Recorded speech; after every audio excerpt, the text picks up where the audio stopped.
Okay, I'd like to introduce Eric Bergerson, who is something of an expert on autonomous vehicles, I hear, and is a industrial designer and founder of Bergerson Design. Thank you very much, Doug. I appreciate that. Good afternoon, everyone. My name is Eric Bergerson. I'd like to thank you for coming here and joining me today. My background is in physics and industrial design, and I've been a huge car enthusiast since I was about 8 years old. I just spent the past couple years of my life working on projects related to autonomous vehicles, and primarily thinking about the effect that technology is going to have on our society, and specifically on consumer choice, and consequently, the automobile manufacturing industry. And what I've realized is that, like a lot of people, is that autonomous vehicles are a disruptive technology. It's going to have a huge effect on humanity, similar to the advent of the internet or the adoption of the smartphone into our society. It's going to do this by fundamentally changing the consumer's logistical, financial, and psychological relationship to the automobile. Now, there's been a lot of talk about how autonomous vehicles are going to save a lot of lives, save a lot of time, save a lot of money, not to mention all these social benefits like ending terrorism in the DMV. But those are worthy ideas. but you know, they've actually been around for a long time and they've been discussed, so I'm not going to talk about that too much. I'm going to talk about what the mature market for autonomous vehicles might be like.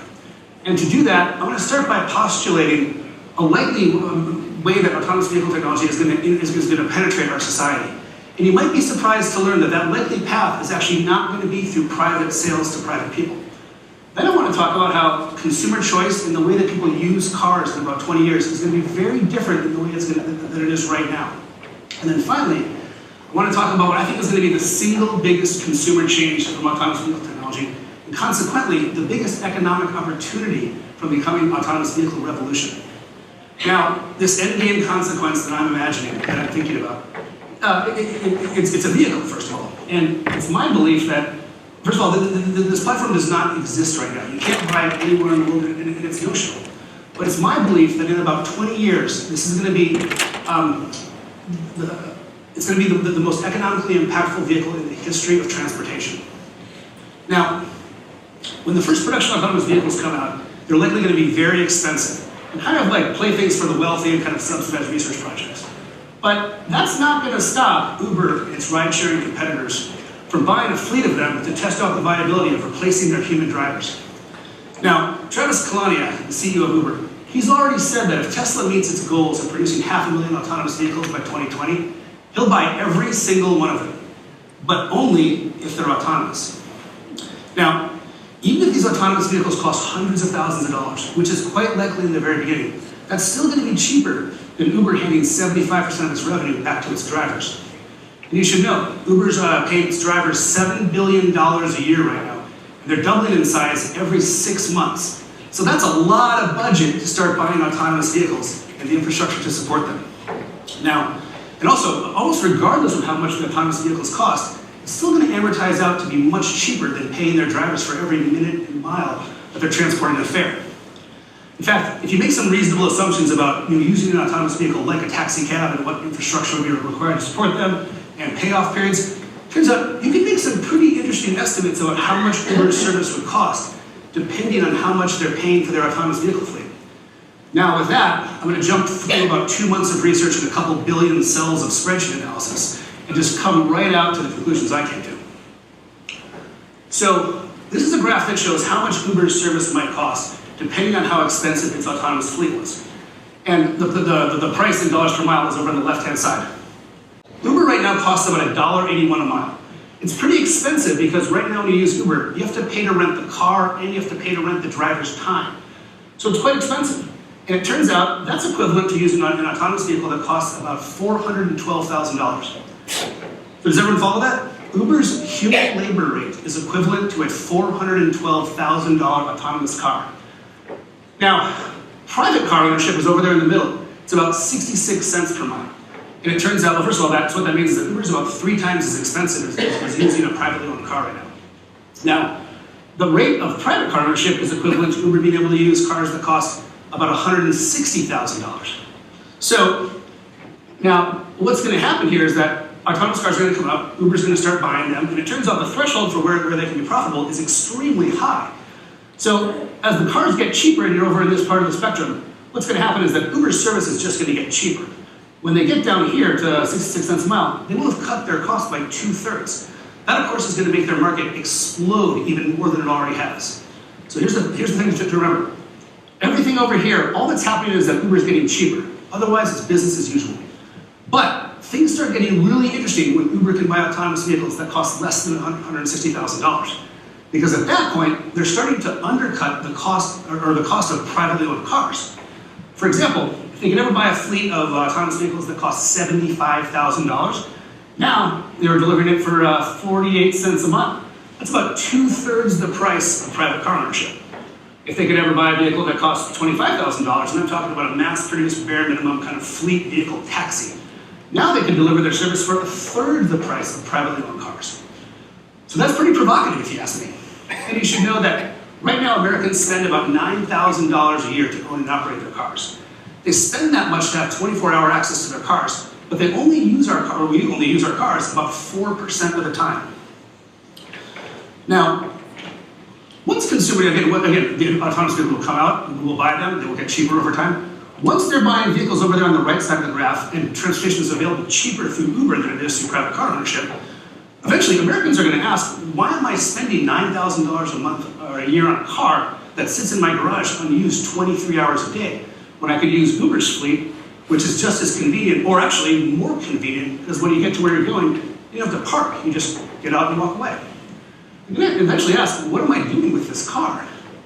So what's going to happen is that as time goes on, and Uber gets cheaper and cheaper, Uber and its competitors, eventually, when it comes time to decide whether or not to buy a new car, over time, people are going to eventually decide, we're just not going to buy another car, and they're going to use Uber's shared fleet instead. So there are 4 big takeaways from this presentation, and this is the first one. It's that once shared transportation is conveniently available at a fraction the price of private car ownership, eventually, and it will take time, I'm talking about decades, but eventually Americans are going to abandon mainstream private car ownership. And at this point, transportation is going to be in America, or is going to be a service in America rather than a product. And we're all going to be using what I call the mobility cloud. Now, this is going to have profound economic and societal consequences. Now I want to talk about what I think is the single biggest consumer change, and consequently the biggest economic opportunity associated with the coming autonomous vehicle revolution. And to start that, I'm going to talk about commuting. This is how Americans get to work right now. About 77% drive by themselves, about 11% are carpooling, about 5% take public transportation. There's some other modalities, but it's the drivers that I'm interested in. So I'm talking about the 77 that are driving alone and the 11% that are carpooling. If you pull them out and then combine it with not just carpooling, but with all driving in America, this is what overall driving in America looks like. About 75% of all driving is done with one person and nothing more than a personal bag. And about the rest of it are trips with more people. So what I want to share with you is that this single statistic that 75% of all Americans are driving alone, that in conjunction with autonomous vehicles is going to be responsible for completely transforming our society in the next 20 years. And consequently, completely transforming the automobile manufacturing base. Now, let's compare, this is how people are using cars, let's compare it to purchasing.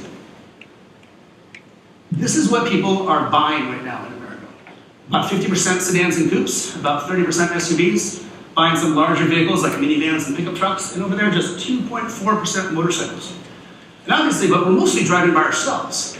So what that means is that we're almost always buying vehicles that are 500% overbuilt for how we're actually using our cars most of the time. Why are we doing this? Well, obviously it's because cars are expensive. And if you're going to buy one, or if you're going to spend a significant amount of your annual salary on a car, you have to get one that's going to do pretty much everything you would ever want it to do for you.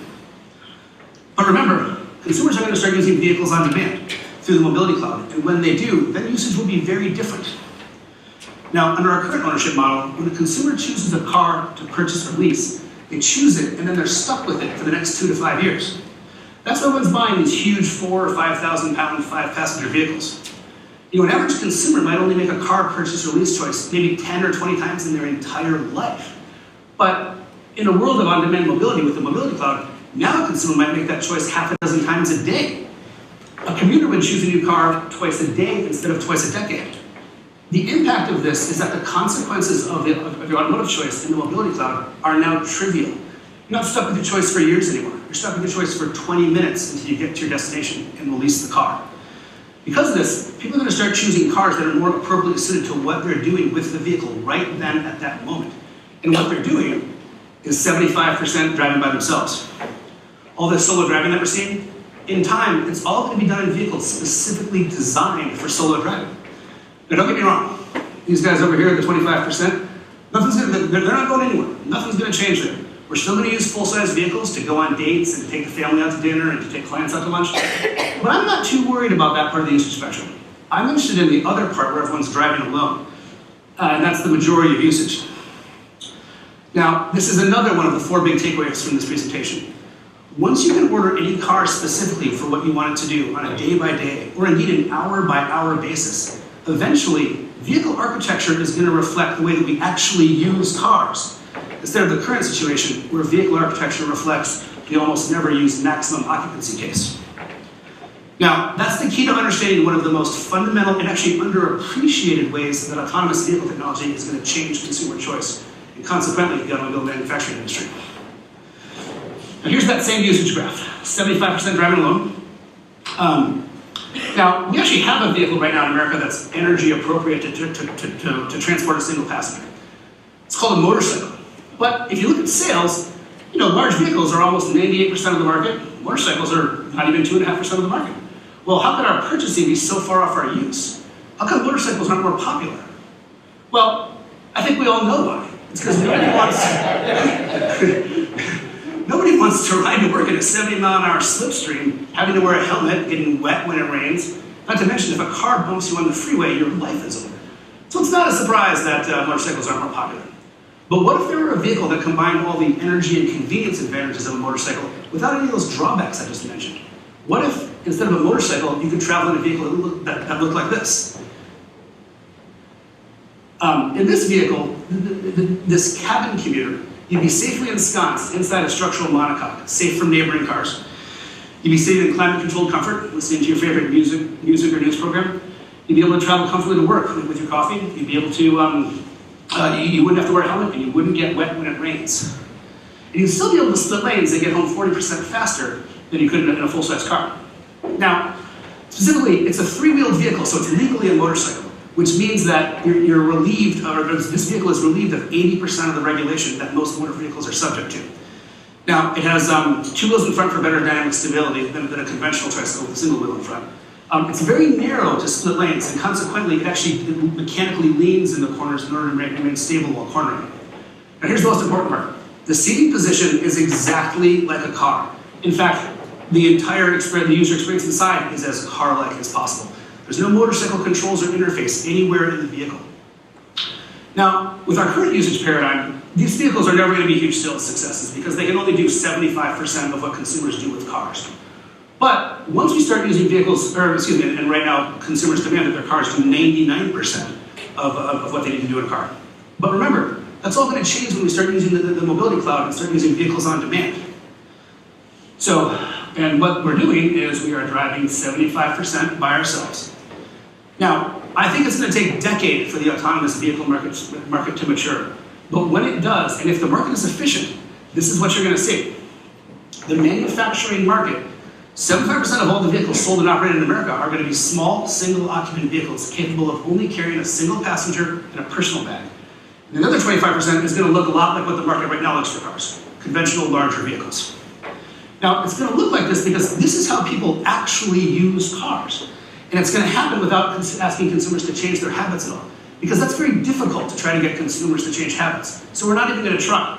We're just going to give them a better tool to do what they're already doing. Now, this purchasing graph on the right obviously represents sort of just a complete upheaval of the manufacturing industry. It's going to be Armageddon. And I want to talk about the economic consequences of that. But actually, before I do that, let me make a quick caveat. The mobility cloud is actually going to decimate automobile sales in the industrialized world because those places are already at peak cars. But conversely, they're at peak car. But conversely, the market for transportation in the developing world is going to absolutely explode. Now, the details of that are beyond the scope of this presentation, so I'm going to analyze this just in terms of the current automobile market for simplicity. But just know that's what's really going to happen. So, if in 20 or 30 years, this is what the manufacturing mix was like, this is what you'd see. Last year there were about 16.5 million cars sold in America. If cabin commuters had a 75% market share, that's 12.4 million sales. Now, I'm gonna say a $12,000 unit sales price, and I'm aware that in 2015, to suggest a $12,000 autonomous vehicle is preposterous, but talk to me afterwards and I'll explain to you why it's not. That equals a $150 billion market. Now, if the manufacturer is making 8%, that works out to about $12 billion of net profit. It's a lot of money, but keep in mind, the automobile industry is a global industry, and America is a little bit less than 20% of the market. So if you want to know what the international impact of this is, multiply all those numbers by about a little bit more than 5. So this isn't a $150 billion market, it's more like a $750 billion market. And the annual net profit on that, it's not 12 billion, it's more like $60 billion every 12 months. So this is another one of the primary takeaways for this presentation. The rise of the single occupant enclosed vehicle, the cabin commuter, is going to be one of the most economically impactful things that has ever happened to the transportation industry. It's going to change everything. Now, the big winners in this disruption are going to be electric vehicle manufacturers like Tesla. Now, and the reason for that is, so first of all, right now, 90% of all trips can be handled by current battery technology. Right now, it's already done. And the three main impediments to consumers adopting electric vehicles are all going to be negated by the mobility cloud. The higher purchase price is going to become irrelevant because in this usage model, now you're, again, these are fleet vehicle sales. And they're, it's like buying 737s. You buy them and all they do is they exist to transport passengers and make money. So the price of that purchase is going to be amortized over tens or hundreds of thousands of users. So that difference is going to become irrelevant. And then again, because it's a service vehicle, they're going to be doing 70,000 miles a year like a cab rather than 13,000 miles a year like a privately owned vehicle. So now what matters is running costs. And the running costs for an electric vehicle are so much less than for a gas vehicle. The gasoline vehicles won't be able to compete. And it'll happen immediately. Now, as far as the recharging time and the range issues, that's going to become moot as well because those are all the responsibility of the fleet owner and the fleet manager. The consumer doesn't even have any exposure to that. All they know is they pull out their phone, they order a car, it comes and picks them up, they get dropped off, the car goes away. The consumer never even has any exposure to that.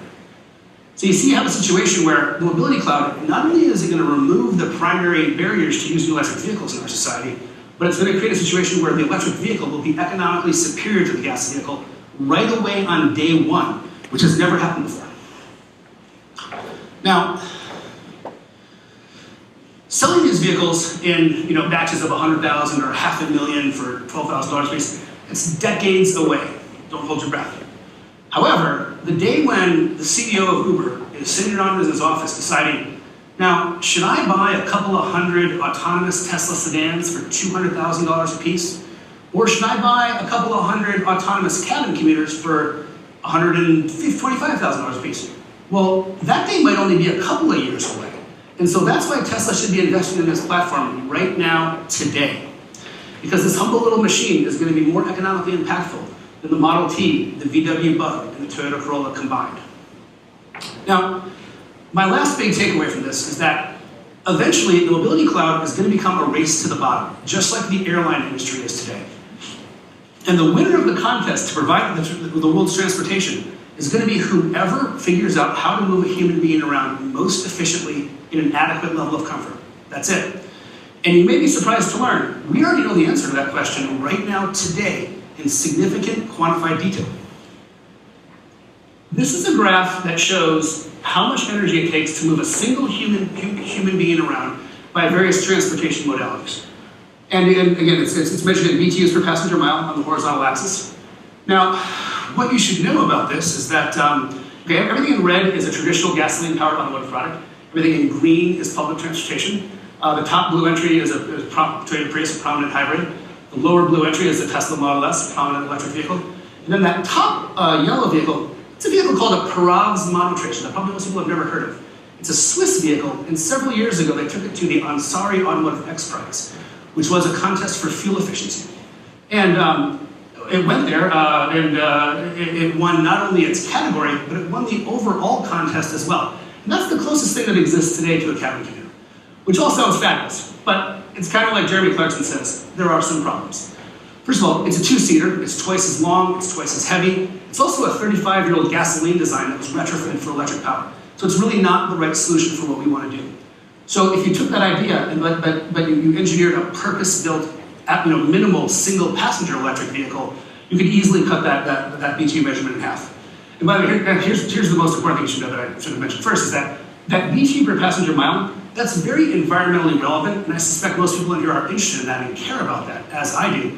But that's not why I'm talking about this. It's because that BTU measurement is a direct reflection of how expensive each of these options are. And as you can see, nothing comes close to the cabin commuter, not even public transportation. Literally, a purpose-built cabin commuter can move a person around 20 times more efficiently than a transit bus. It's staggering. So the takeaway from this chart is that the cabin commuter is the answer, and there's no other option. The contest is over before it already began. The only question is, who's going to provide it? Now, if you want to know what this does to the price of transportation through the mobility cloud, take a look at this. This is the exact same slide I showed you at the beginning, except this time I've added a cabin commuter. If you take a fully developed mature cabin commuter with fully developed and amortized autonomous technology, that can reduce the price of transportation down to 9 cents a mile. That's an 85% decrease in the price of transportation. Now, by the way, by my calculation, that's about $3 trillion. Imagine what Americans can do with that much extra money in their pocket. Now, if Uber decides to reduce the price of wheeled transportation by 85%, what do you think that's going to do to the international market for transportation? There's going to be billions of new customers for wheeled transportation in the developing world. And 3/4 of them are going to be riding in this. So we can debate all day long about cabin commuters and consumer choice and marketing, and will people really choose to ride around in these little vehicles? But at the end of the day, the underlying physics, which will create the macroeconomics that are going to drive consumer choice, combined with the point-to-point convenience of these vehicles, all guarantee that these little cabin computers cannot be beat by any other mode of transportation. And that's why this humble little machine is going to be the Walkman and the iPhone and the Facebook of the coming autonomous vehicle revolution. And with that, I'll say thank you for your time. Thank you, Rick. Okay, we have a few minutes for questions. So if you'd like to line up with the microphone. This reminds me of the Corbin Sparrow. And it seems like the right answer. It looks like something I'd buy today. Yeah. Takeaway, it doesn't need to be autonomous. I mean, it's what you said, it's the solution. I drive 100 miles each way to get to work.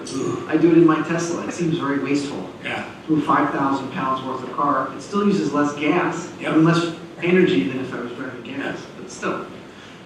But clearly there isn't a demand. The Corbin Sparrow, they retrofitted electric ones with gas motors. I mean, so is it because it's going to be autonomous? What's different? Yeah, well, so I once gave this talk to a group of Mercedes engineers, and they said, well, why does it have to be autonomous? And the answer is, if you mean what technical reason does it have to be autonomous, the answer is there's no reason whatsoever it has to be autonomous.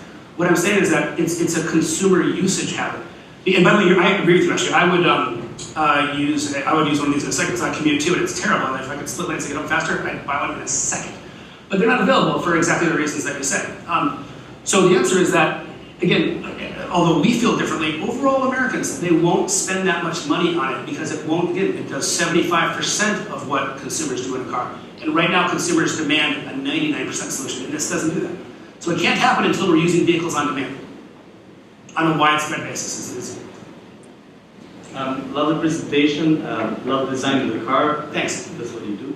The only thing that I will always have an issue with car sharing is that wherever I go, my car is more than just a car. It's also my storage for an umbrella, for my laptop, for extra power for my iPhone, which dies in the middle of the day, all this kind of stuff. If you can also design like a portable bag with all the essentials you need, so you can go from car to car, so you always have got everything with you, then yeah. I totally agree with you. And with some of these there, I think it's a great idea. You would have a modular box design, you take it from one to the next, because you have it with you all day. And like an extreme example of that is someone like a contractor who, again, like most, I think private car ownership is going to end, but there are some professions like realtors, contractors, they got to have their stuff with them. So they are actually still going to keep buying cars. And that's a lesser version of that, but yeah, that's a good point. So. Thank you for the presentation, it's really Thanks. interesting. Have you seen, I don't remember the company that he has, but a guy named Danny Kim Yeah. did this. I know Danny Kim. I've heard him speaking. Yeah. By the way, actually, Danny got into a serious motorcycle accident a couple weeks. I don't know if you're aware of that. No, I But didn't. if anyone knows him, we should all send him good wishes. He broke both of his legs in a motorcycle accident. Explain to everyone what he's building. Yeah, so he was talking about which actually, if you go back in the slides, I can show you the vehicle actually, if you put it back there. So he's building what we would call a cabin commuter. It's a small, enclosed, single-occupant vehicle, and it's pretty cool. It's sort of a 1+1. You can squeeze a second human being in behind the first that's sitting comfortably. And it's so many addendum slides. But they're building it right here in San Francisco. It's a pure electric vehicle. It's a two-wheel motorcycle where you can't put your feet down. So in order to remain upright, it actually has gyroscopes inside to keep it stable. They're in the prototype stage. They've spent a couple $1 million. They're running pretty lean right now, but there's no. They have quite a few years left to go. But I'm quite excited about that vehicle, and I'll probably hear it. So it's the one in the top right there. That's the Lit Motors C1, and Danny Kim is the CEO of that company. No, they're working on a prototype right now. So you can check them out on the internet. It's an aluminum frame. It's really, it's a two-wheel vehicle that just levitates upright. It's really cool. Okay, enjoyed the presentation, thank you. I know that some people don't feel comfortable within a small car from a crash protection standpoint. Is there an assumption that as technology evolves, and collision avoidance, and radar, all of those goodies would help to make them feel a little more comfortable with not enhancing the safety other than simply making the car more mechanically suited for them? There's a technical answer and a human psychology answer to what you're asking. And the technical answer is that the autonomous firmware that's going to control these vehicles is likely going to be at least 99% safer than human driving. Which, by the way, leads into the next answer, which is that cars are like scaled down tanks today. You can literally drive them into a wall at 30 miles an hour and expect to go to lunch afterwards. It's incredible. Once you have autonomous control, they're going to be, they're not going to be crash-proof, but they're going to be so much safer, orders of magnitude safer. And what's going to happen? There's not going to be the need for all that structural steel and 11 airbags, which, by the way, is going to make the cars weigh about a third of what they weigh right now. So, again, in the future, in 20 years, think of a car as like a scaled-up golf cart, but really nice, as opposed to a scaled-down tank. Does that answer your question? Yeah. One of the flaws in the logic here seems to be saturation. You're assuming uniform distribution across time, but I'm sorry, distribution. uniform distribution of usage across the day. The problem is Uber is going to need to buy many, many more to compensate for the fact that people all commute at the same time, more or less. And the balance of the day, these are going to be unused vehicles sitting someplace charging, a necessary utility. Nonetheless, the total cost is going to escalate dramatically if you're going to need to have enough reserve to satisfy demand at peak time. Okay. You are absolutely right. And it should be noted that, of course, we have that exact same problem right now, which is, and again, right now we have all the capacity and it sits unused 96% of the time. Uber can probably do a lot better than that. But you're right. And by the way, so surge pricing, I don't know if any of you use Uber, but surge pricing probably isn't going to go away. Because it's going to be just like the airline industry, where the supply is basically completely fixed in the short term, but the demand is incredibly elastic. Between 5 p.m. and 5 a.m., there's a staggering difference in demand. But again, keep in mind, that's what we're dealing with right now anyway. So Uber will have that exact same problem. And what's going to happen is that renting a car at 4:30 in the afternoon or at 8 in the morning is going to be more expensive than getting it at 4 in the morning or noon. And again, and of course we may not like that, but that reflects the true economics of the situation. That's reality, that's the real situation. So does that answer your question? Thank you, Eric. That's all very well thought out. Quite impressive. Thank you very much, appreciate your time.